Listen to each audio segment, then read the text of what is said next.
अगर अपनी लाइफ में कुछ पाना चाहते हैं तो अपना रास्ता हमें खुद ही ढूंढना होगा। दूसरों के बताए हुए रास्ते अक्सर गलत हुआ करते हैं। हेलो माय ब्यूटीफुल फैमिली, कहिए कैसे हैं आप। उम्मीद करती हूँ सब बढ़िया होंगे। आज फिर आई हूँ आपके साथ एक छोटी सी कहानी को साझा करने। ये कहानी है एक गांव में रहने वाले एक मालिक और एक गधे की।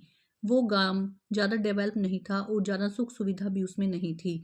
वो जो गधे का मालिक था वो गधे को पूरा टॉर्चर किया करता था, उससे दिन भर काम करवाया करता था, एक भी मिनट बैठने के लिए नहीं देता था। और जिस दिन मालिक के पास कोई काम ना हो तो वो अपने फ्रेंड्स को कह देता था कि इस गधे को ले जाओ और इससे काम करवा लो। गधा अपनी इस जिंदगी से दुखी आ चुका था कि सारा दिन मुझसे काम कराते हैं, मेरा ध्यान रही नहीं रखते और मुझे रेस्ट करने के लिए भी नहीं कहते। उसका मन ये कर रहा था कि मैं इस शहर को छोड़ गांव को छोड़कर शहर में चला जाऊं। लेकिन क्योंकि गांव के पास एक घना जंगल था, उसमें से शहर का रास्ता किसी को भी नहीं मालूम था। बस यही सोचकर गधा चुपचाप अपने दिन काट रहा था। लेकिन अब वो मालिक के पीड़ा करने से बहुत ज्यादा तंग हो चुका था और एक दिन गधे ने डिसाइड किया कि आज रात तो मैं यहाँ से भाग ही जाऊंगा। अपने सोचे गए अनुसार गधा जंगल में घुस गया और जैसे कैसे चलते दौड़ते वो शहर में पहुंच गया। वो जंगल से शहर में जाने वाला रास्ता बहुत लंबा था, इसलिए वो 10-12 दिन में अपना सफर तय कर पाया और शहर में पहुंच गया। अगले ही दिन गांव में अफवाह उड़ गई कि गधा भाग गया है। गधा जब भाग गया तो कुत्तों ने भी सोचा कि हमें भी वहां चलना चाहिए, हम भी यहाँ से निकल सकते हैं। तो कुत्ते सूंघते सूंघते गधे के पाँव की खुशबू को अपना शहर में चले गए। उसके बाद और भी जानवर वहां से निकल गए और गांव छोड़कर शहर में सुख सुविधा की जगह चले गए। तब गांव के लोगों ने सोचा कि हम भी आना जाना इसी रास्ते से कर देते हैं, क्योंकि बहुत सारे जानवरों के चलने से वहां पर पैरों के निशान बन गए थे और छोटी सी एक पगडंडी बन गई थी। उन्होंने काफी साल ऐसे ही गुजार दिए और उस छोटी सी पगडंडी से जाने लगे। बाद में पंचायत के मुखिया ने कहा कि अब यहाँ पर हम एक सड़क बनवाते हैं। वो ऊपर जाकर अधिकारियों से मिले और उन्होंने कहा कि हमारे गांव में आप एक सड़क बना दीजिए ताकि हम आसानी से शहर जा सकें। तो अधिकारी ने सिविल इंजीनियर को भेजा और कहा कि गांव में पगडंडी का रास्ता देखाओ।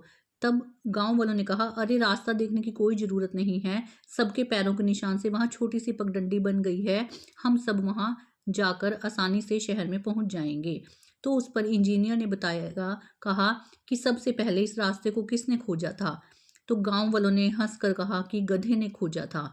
तो इंजीनियर भी इस बात पर मुस्कुरा उठा कि सही में ऐसा लग ही रहा है कि गधे ने इस रास्ते को खोजा है, क्योंकि ये रास्ता जंगल में पहुंचने का सबसे लंबा रास्ता है। इसलिए हम इस रास्ते पर सड़क पक्की नहीं बनाएंगे, बल्कि हमने एक आसान सा और छोटा सा रास्ता खोज लिया है, हम वहां पर सड़क को बनाएंगे। तो गांव के लोगों ने कहा, नहीं नहीं, बहुत से कुत्ते और बहुत से जानवर भी इस रास्ते से गए हैं, ये रास्ता ही सही है। लेकिन सिविल इंजीनियर ने उनकी बात नहीं मानी और कहा कि एक नया रास्ता बनाएंगे। और वहां पर एक नई सड़क बनाई गई जो सबसे छोटा रास्ता था, बल्कि शॉर्टकट था। तो दोस्तों, कहानी तो छोटी सी है, लेकिन हमें भी यही सिखाती है कि हमें कोई गधा नहीं बनना, मूर्ख नहीं बनना, ताकि हम दूसरों के कहे अनुसार चलें। हम भी उन गांव के लोगों की तरह मूर्ख नहीं बनेंगे, बल्कि अपने रास्ते को खुद चुनना होता है, जिससे हम अपनी प्रोग्रेस खुद पा सकें। हाँ, लोगों की सलाह लीजिए, मशवरा लीजिए कि क्या करना है, कैसे करना है, लेकिन अपना काम दूसरों पर डिपेंड होकर मत कीजिए। खुद सोच विचार कीजिए कि क्या ये फैसला हमारे लिए सही रहेगा या गलत रहेगा। हर बार जो लोग सलाह देते हैं वो सही नहीं होती, कई बार उसमें भी गलतियां होती हैं। इसलिए कही हुई या सुनी हुई बात पर एकदम से विश्वास मत कर लीजिए जब तक कि आप उसके ऑप्शन परख ना लें। इसलिए दूसरों की बात को सुनिए, लेकिन उसे मन पर लगाकर कभी मत बैठिए।